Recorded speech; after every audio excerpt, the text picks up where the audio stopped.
Всем доброго дня! Доделал я свой 3D камин. Портал самодельный и очаг 3D камин тоже самодельный. Сделан в основном благодаря видеороликам из YouTube. Пересмотрел кучу материала, чтобы сделать огонь, чтобы сделать мерцание углей и все прочее. Облицовка портала это куплено просто через интернет, заказал гипсовый камень. Внутри литой под кирпич это сам выливал из высокопрочного гипса. Ну, что здесь? Значит, здесь стоит ультразвуковой увлажнитель воздуха китайский за $14, купленный на AliExpress. Там же куплены лампы оранжевого цвета. Так, корыто металлическое. Пробовал вначале пластиковое, потому что там проще было ставить и кулер, и как-то компактнее получалось, но не пошло пластик.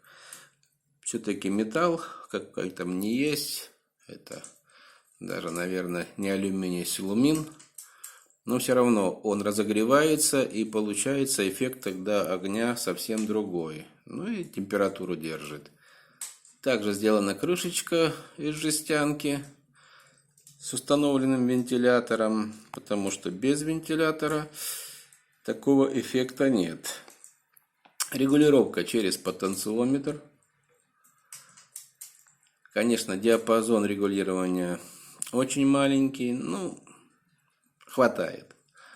Пробовал ставить шим, но на малых оборотах, то есть вот где самый такой получается эффект огня, пар выходит рывками.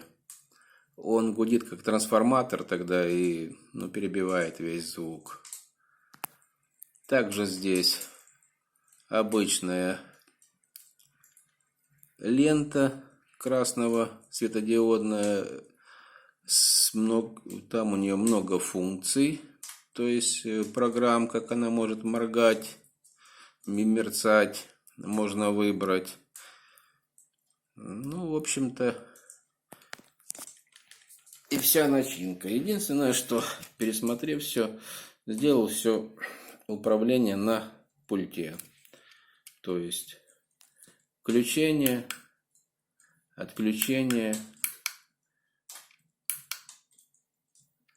все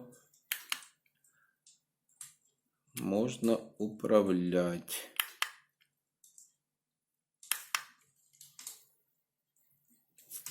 Звук добавлен, просто записал с интернета запах, то есть звук камина. Ну, на флешечку и сбросил. Хотя запах тоже есть. В водичку добавляю чуть-чуть всего лишь эфирного масла, и получается приятный запах лаванды у костра. Ну, в общем, неплохая деталь интерьера.